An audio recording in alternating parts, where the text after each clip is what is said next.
Welcome to வழிப்போக்கன் channel. நம்ம எல்லாத்துக்குமே தெரியும், இந்தியாவில் முகலாய சாம்ராஜ்யத்தை நிறுவியவர் பாபர். அவர் 1500 அந்த வாக்கில் வச்சுங்களேன், வருஷம் கொஞ்சம் முன்ன இருக்கும்.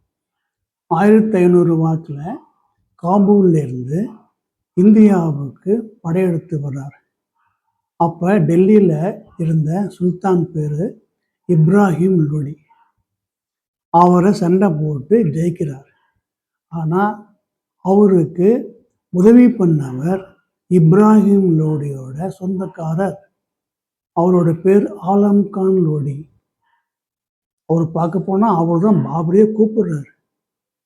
கூப்பிட்டு இந்த மாதிரி சண்டை போட சொன்னவர் இவர் தான். பானிபட் போர்னு கேள்விப்பட்டுங்க பார்த்தீங்களா? அந்த பானிபட் போரில் தான் பாபர் இந்த இப்ராஹிம் லோடி தோக்கடிச்சார். இந்தியாவில் முகலாய சாம்ராஜ்யத்தை நிறுவினார். இது தெரியும். இதுக்கு 200 வருஷத்துக்கு அப்புறம் இந்தியாவுக்கு வந்தவர் ராபர்ட் கிளைவ். இந்த ராபர்ட் கிளைவ் யார் தெரியுமா?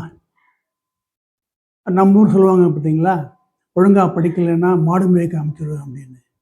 அந்த மாதிரி இங்கிலாண்டில் சரியாக இல்லாமல் சுற்றிக்கிட்டு இருந்தவர். அவங்க வார்ன் பண்ணாங்க, நீ ஒழுங்காக இங்கே இல்லை அப்படின்னா இந்தியாவுக்கு அனுப்பிச்சிடுவோம் அப்படின்னு சொல்லிட்டு இருந்தாங்க. ஏன் அப்படின்னா இந்தியாவுக்கு அவங்களுக்கு மாடு வைக்கிற இடம் தான். இப்போவும் அப்படி நினச்சிட்டு இருக்காங்க. சரி, ஓகே. அதே மாதிரி அவரை இந்தியாவுக்கு அனுப்பிச்சிடுறாங்க.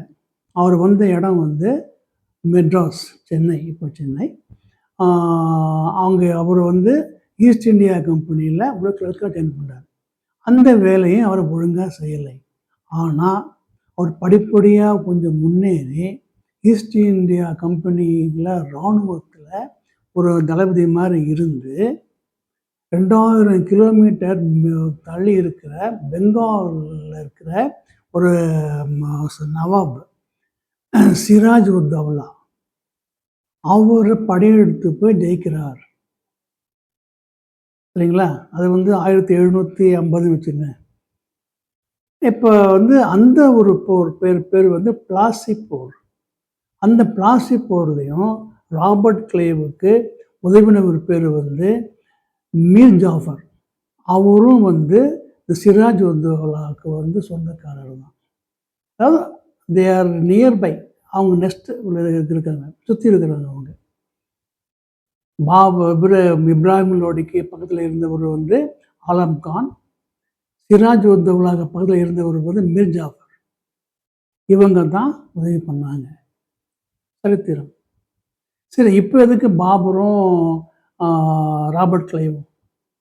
ஓகே, ஒரு ஆஃபீஸ் வச்சுங்களேன், ஒரு ஏஜென்சி. அந்த ஒரு ஏஜென்சியோட ஓனர், எம்டி வச்சுங்களேன், அவரை பார்க்கறதுக்கு ஒருத்தர் வரார். கேபிளில் அவர் இல்லை.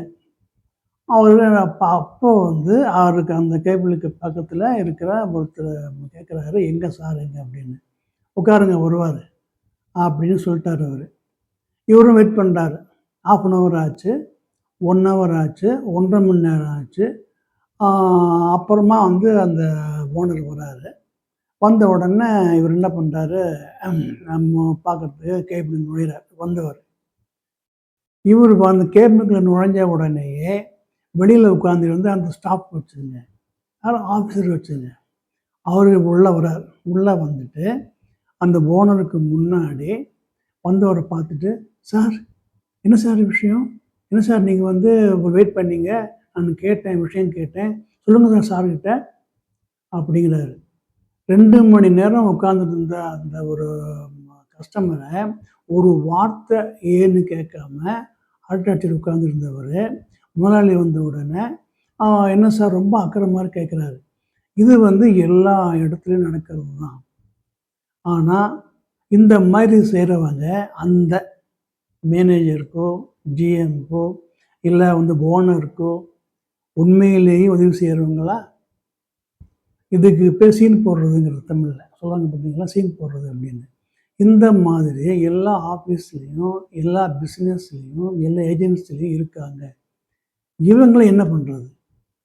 பாபர் வந்தது 1500, ராபர்ட் கிளைவ் வந்தது 1750 ஆச்சு. இன்னும் நம்ம ஆளுங்க அப்படித்தான் இருக்காங்க. பக்கத்தில் இருக்கிறவங்க தன்னோட முதலாளிக்கு, ஓனருக்கு, மேனேஜருக்கு, ஜிஎம்க்கு, எம்டிக்கு உதவியாக இருக்கணும். ஆனால் எப்போ எந்த நேரத்தில் அவங்கெல்லாம் என்ன செய்வாங்கன்னு யாருக்குமே தெரியாது. இப்படித்தான் இன்னும் இருக்குது. எல்லா இடத்துலையும் அப்படித்தான் சார்.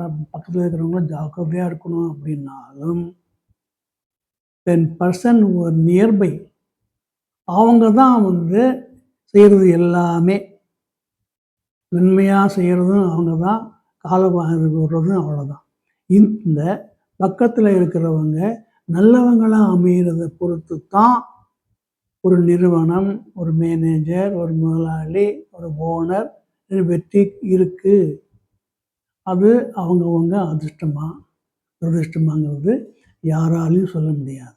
ஆனால் சரித்திரம் சொல்வது என்ன? ஜாக்கிரதையாக இருங்க அப்படின்னு. சரிங்களா? இதை ஷேர் பண்ணுங்கள், சப்ஸ்கிரைப் பண்ணுங்கள். அடுத்த எபிசோடில் சந்திப்போம். நன்றி, வணக்கம்.